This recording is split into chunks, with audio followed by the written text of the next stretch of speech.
Another day, another SEC lawsuit. What did Mr. Burns have to say? Yes, we're going to go over that lawsuit that just was dropped by the SEC, as well as another article about yesterday's lawsuit. They went after Binance. And we're going to go over the other big lawsuit that the SEC is in right now and what they are saying on the Ripple case. All next on OG Crypto and NFTs. Welcome, everyone. My name is Troy, and every day we go over the latest news in blockchain, cryptocurrencies, as well as NFTs. Got a big NFT for you today. Louis Vuitton, we're going to go over. But before we jump into it, do me a favor. It helps our channel out a lot. Hit that subscribe button. Boom, boom, boom. Really would appreciate it. So let's jump right into it. I'm sure by now you've heard the SEC sued Coinbase over exchange and staking programs, drops the stock by 12%.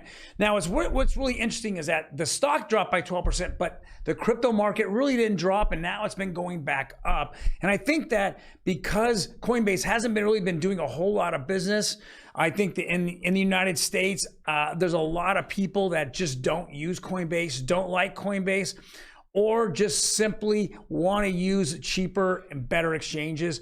But with that being said, they're still considered one of the top 2 exchanges in the United States, and they're going after staking programs. Now, as we all know, the SEC several years ago approved Coinbase going IPO and then going public. So now 2 years later, they have a whole different take on it. They're saying that certain coins, including Solana, Cardano, Near Protocol, Nexo, those as well as about another dozen coins are all securities. So they're selling securities, which they already knew they were selling these coins prior. And they're also saying their staking programs is illegal as well. So staking meaning, you turn around and you put your coins on to Coinbase, and if you leave it on their platform, they're going to give you a yield. Something that I've been kind of negative about now for the past 2 years. We saw this with a lot of companies that went out of business, but Coinbase is much more stable, and they're not doing it with all kinds of crazy coins. They're just doing it with just a few, but this is part of it. So with that being said, we're going to see what happens here. I know that Coinbase already has sued the SEC because they can't tell you what the regulatory conditions are or any of the guidelines. They just keep going back to an 80-year-old bill or laws that were put out so many years ago that just has no application to what's going on today. Well, next story here, which is interesting, is this SEC seeks temporary restraining order to freeze Binance.US assets. Wow, this is kind of crazy. This is going to be a slugfest right here going on. And Binance has all the money in the world to fight the SEC. And so I believe Coinbase does too. Even though Coinbase's numbers are way, way down, I think they'll fight them tooth and nail all the way unless the SEC kind of gives in to some of the demands or negotiates some type of medium in there where they're both happy. But I don't think they're actually both happy. I think that Gary Gensler is using this as a weapon. He's one of the ones that continues to say over and over that he's doing this for the public, yet I don't see anything he's done for the public. I've only seen things that he's doing for his big constituents like JP Morgan, Morgan Stanley, Vanguard, where all his money's sitting at, BlackRock. These are all, he's trying to get those people involved in crypto that he knows that the future is there. But unfortunately, they are not on the forefront of it. So he needs to slow crypto down.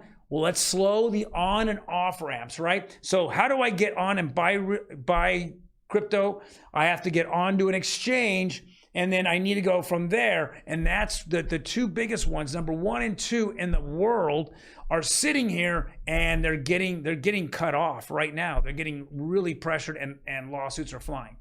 Now, let's hear what Brad Garlinghouse had to say about this, because he's the one that's been dealing with the SEC longer than any of these people. He's been dealing with them for 2.5 years. And this is what he came out this morning at 10 a.m. said, if it wasn't already clear, it should be now. Chair Gensler's laughable pro-innovation stance, as he said today, and he was on Squawk Box and said it, is exactly the opposite. What this also tells me is that the SEC is throwing lawsuits at the wall and hoping they distract from the agency's FTX debacle. This is completely clear. If you really want to know what I feel, I absolutely feel that Gary Gensler, he had no problem with crypto when they were donating to the blue team in the 2020 and the 2022 big elections. But after that point, once he was caught, what happened? He's now attacked crypto on all stages, and all the people at on the blue team, the majority of them are attacking crypto today. Elizabeth Warren says she's the anti-crypto army. We know Maxine Waters would not even broach it and keep saying negative things. Brad Sherman, same thing. All these people on the blue team that were being donated, tens of millions of dollars, now are sour on it. And so now they got to bring their buddies in, and all these people are all connected to the financial services, which is all the banking system. All right, Brad, good job, brother. Let's move on to NFTs here. Wow, check this out. This is a big story today. Louis Vuitton to sell 39,000 pound or euro NFTs. Let's bring in our NFT expert. How are you doing, producer Emi? I'm good. This is really interesting. So the collection of phygital treasure trunks marks the first time that the luxury brand will sell NFTs, which will act as an access pass to future products and more. So this is super crazy. As we go down, it basically says here, and this is in Vogue Business, by the way. That kind of blows my mind that they listed that here. They are going to be doing only a few hundred of these in total. Each piece will cost 39 pounds, 40 something $1,000, and it will give you access to future projects and experiences. And it seems that it's going to be like an access pass, more than like that. The access is its utility, it seems like. The only time they have done anything similar was in their LV Diamonds collection, which uses the Aura blockchain. So like this is kind of crazy. I'm a little shocked by this, but I'm also not. Noticing how many of the high fashion luxury houses that have been getting into the Web3 space. Yeah, I don't know. My mind's a little bit blown by this. So I guess we'll have to see where they're gonna go with it. This is so funny. It is not our objective to sell virtual sneakers at 10 pounds. Wow. This is crazy. But like I was telling you, Troy, back in the day, Louis Vuitton, when they started, it was by making this LV printed trunk. It was like a luxury travel trunk that you could buy. So it sounds to me like they're referencing this in their first NFT collection. Cool. That's crazy. $41,000. It's 41,000 USD. $1,000 NFT collection with a lot of utility, a lot going on with it. I mean, in this kind of environment, they are gutsy. I'll just say that much. Yeah, they're gutsy. This is super gutsy. This is very interesting. But their customer has the money to burn. They don't care.